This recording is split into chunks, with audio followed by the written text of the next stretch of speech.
हामिद मीर ने बड़ी जबरदस्त खबरें दी हैं। नंबर 1, हामिद मीर ने खबर दी है कि हमारे वजीर आजम शहबाज शरीफ साहब को पैगाम आया है कि तमाम कैदियों को छोड़ दिया जाए। जो इस वक्त सबसे मशहूर कैदी नंबर 804 है। हाफिज साहब की मुलाकात हुई उनसे और इस मुलाकात की अंदर की कहानी ये है कि सऊदी अरब ने ये मुतालबा किया है कि अगर हाफिज साहब को छोड़ दिया जाए तो अच्छी बात है। इसके अलावा बाकी जितने कैदी हैं जो कि सियासी बुनियादों पर हैं उनको छोड़ दिया जाए। पाकिस्तान में दूसरी जानिब बाज गश्त सुनाई दी जा रही है कि कैदी नंबर 804 रोजाना 20,000 का खाना खाते रहे हैं और 6 महीनों में उन्होंने 35 लाख रुपए का खाना खा लिया है। जबकि अडयाला जेल के मैनुअल के मुताबिक एक कैदी रोजाना 1100 रुपए का खाना खाता है। नाज़रीन, दूसरी जानिब मरियम नवाज को एक रमजान बाजार में एक सारिफ ने, एक खरीदारी करने वाली औरत ने आड़े हाथों लिया है कि आपकी गाड़ी के टायर तो 2-2 करोड़ रुपए के, जबकि गाड़ी के टायर और मैट 2 करोड़ 73 लाख रुपए के कहे जा रहे हैं और हमें 10 रुपए के बदले आप लाइनों में लगा रहे हैं। तीसरी जानिब ख्वाजा आसिफ जो कल तक कह रहे थे कि जनरल फैज और जनरल बाजवा को कौमी असम्बली में बुलाया जाएगा, सवाल किया जाएगा, वही ये कह रहे हैं कि रावलपिंडी और इस्लामाबाद के दरमियान जितने अच्छे, जितने मिसाली, जितने जबरदस्त ताल्लुकात हैं, जमाने की आंख ने इससे पहले इतने जबरदस्त ताल्लुकात नहीं देखे। और फिर विफाकी वजीर इत्तलाआत आजम नजीर तारड़ आके प्रेस कॉन्फ्रेंस करते हैं कि हमारा किसी के साथ कोई झगड़ा नहीं है। असल कहानी क्या है? क्या फौज और हुकूमत इस वक्त एक पेज पे हैं? क्या सबके मुतालिबात माने जा रहे हैं? क्या कैदी नंबर 804 25 रमजान या उनके दावे के मुताबिक वो 5-6 महीनों में बाहर होंगे और 5-6 महीनों में ये हुकूमत खत्म हो जाएगी? तमाम मामलात को डिस्कस करेंगे। हमारे साथ सीनियर तज्जियाकार स्काइप लाइन पे हमें ज्वाइन करेंगे मंसूर आफरीदी साहिब। सर, बहुत बहुत शुक्रिया आपके वक्त का। सर, आप मुझे सुन पा रहे हैं? जी बिल्कुल। अस्सलाम वालेकुम। क्या वालेकुम अस्सलाम। मंसूर साहब, आपको रमजान मुबारक। क्या कहना चाहेंगे? एक जानिब शोर है, सिर्फ एक वजीर आला की गाड़ी के टायर और मैट 2 करोड़ 73 लाख रुपए के, दूसरी तरफ नए फैक्ट्स एंड फिगर्स सामने आ रहे हैं कि एक कैदी नंबर 804 रोजाना 20,000 रुपए का और पिछले 6 महीनों में 35 लाख रुपए का खाना खा चुका है।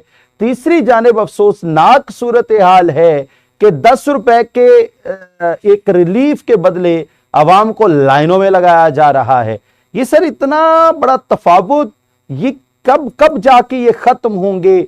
इतने बड़े फर्क और मुआशरा किस तरफ जा रहा है इस वक्त? सर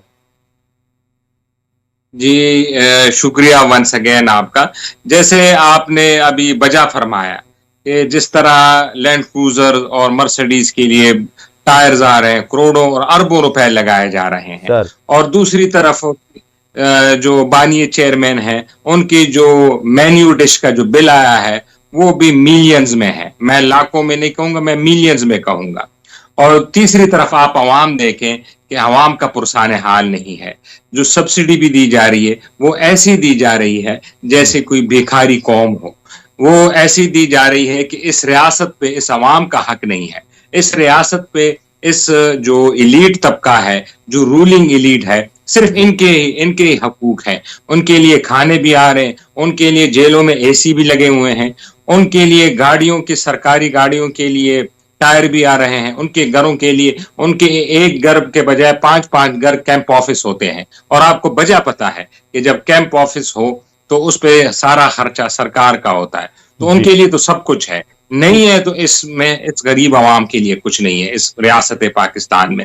मैं आपको ये बताऊं कि इस मुल्क को इस दलदल से निकालने के लिए अब जो भी हो गया इलेक्शन में मिल बैठने का वक्त आ गया है, ताकि इस अवाम पे कुछ रहम हो। माह रमजान है, आप जाएं बाजारों में जाएं, कीमत फरोख्त, कीमत खरीद से लोगों की सारी चीजें निकल चुकी है।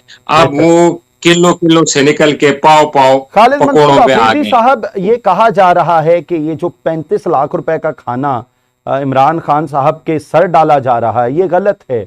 ये फैक्ट्स एंड फिगर्स को मसक किया जा रहा है, और जबकि उनके मेन्यू में वही दाल रोटी है, और एक जगह पे तो मैं देख रहा था कि ये लिखा हुआ था कि वो पानी में भी कोई चीज भिगो के खा रहे हैं। बड़े बुरे कसम पुरसी के हालात हैं। दूसरी जानिब जेल हुकाम ये फैक्ट्स एंड फिगर्स दे रहे हैं कि 20,000 रुपए का रोजाना की बुनियाद पे खाना। हाँ, अब ये जो कह रहे हैं कि पानी में भिगो के रोटी, सूखी रोटी खा रहे हैं, तो ये तो ज्यादातर आपको पता होगा जो हमारे पीटीआई के दोस्त हैं, जो कि हमारे मुल्क को खिलाफत राशिदा और रियासत मदीना बनाना चाहते थे 4 साल में, ये वो ही कह रहे होंगे ज्यादा। उन्होंने तो रियासत मदीना नहीं बनाई खालिद मंसूर अफरीदी साहब, उन्होंने तो रियासत मदीना नहीं बनाई। ये अब पीडीएम 2 क्या बना रही है सर? ये इस वक्त तो अवाम बिल्कुल ही सतह गुर्बत से नीचे जा रही है। इस वक्त तो अवाम को 2 वक्त की रोटी नहीं मिलती। वो जब मदीना की रियासत बन रही थी, बहरहाल चीजें चल रही थी, बहरहाल लोग काम पे जा रहे थे, बहरहाल इंपोर्ट एक्सपोर्ट हो रही थी, बहरहाल जो मिल्स हैं वो चल रही थी। अब वो सब कुछ बंद पड़ा है सर। अब बिल्कुल आपकी बात सही है, लेकिन अगर हमें इस पे जरा बारीक बीनी से देखना पड़ेगा, और वो ये है कि सिर्फ पिछली हुकूमत नहीं, रियासत मदीना से पहले भी जो हुकूमत थी वो भी ठीक ठाक चल रही थी।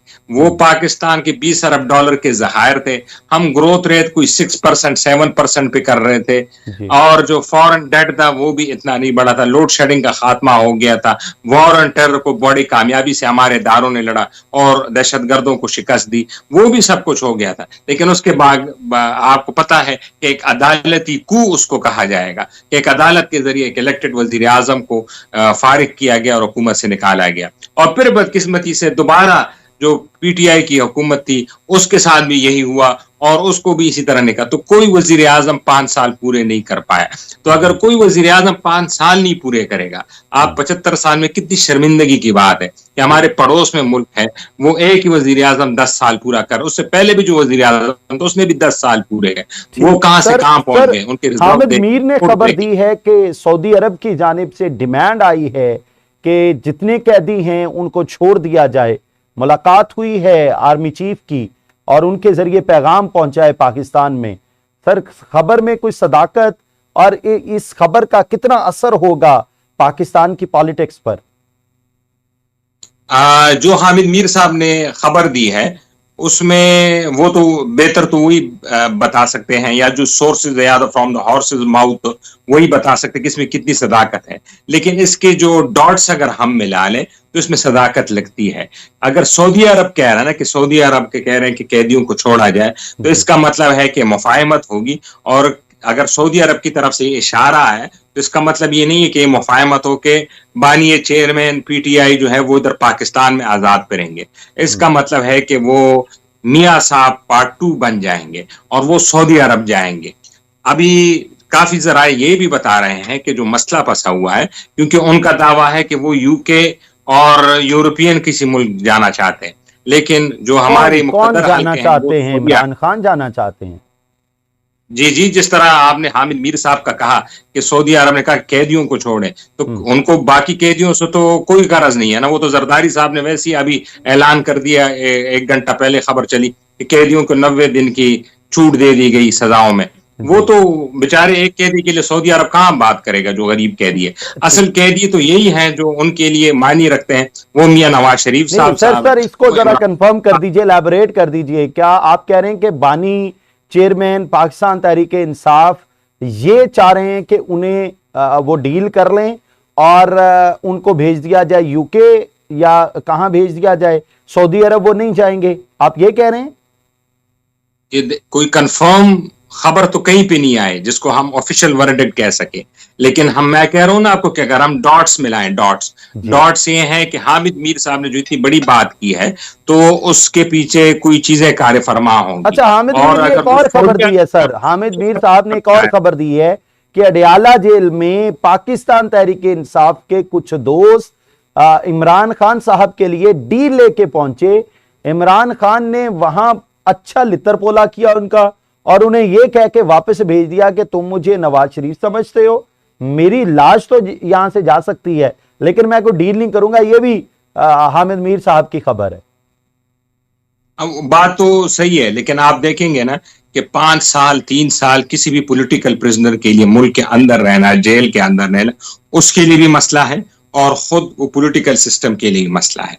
मसला तो जो इवेंचुअली आप देखेंगे वक्त इसी पे आएगा कि ये डील करके जाएंगे। जब नवाज शरीफ साहब मुशर्रफ साहब के हुकूमत में थे तो यही बयानात आते थे कि डील नहीं करेंगे और इधर ही रहेंगे, लेकिन आपने देखा कि वंस उन्हें नाइट सुबह उठते ही लोगों ने अखबारों में सुर्खियां पढ़ ली कि वो बावर्चियों और बैगों समेत सऊदी अरब चले गए। तो हमारी सियासत है, और जो कि खान साहब के मुतालिक है, तो आपको तो पता है ना कि वो तो यू टर्न के हैं ही, वो तो फेमस है, और वो कहते हैं कि सियासतदान तो वही है जो मौके की नजाकत के होते हुए अपने बयान तब्दील कर ले। तो वो तो कल कह देंगे कि मैं मुल्क के मफाद में या मदीना रियासत के मफाद में कल चला जाऊंगा। तो जब सऊदी अरब ने इतनी बड़ी बात की है, ये आप देख लें कि सऊदी अरब ने अगर इतनी बड़ी बात की है, क्योंकि वो ऑफिशियली इतनी चीजें कम्युनिकेट नहीं करते,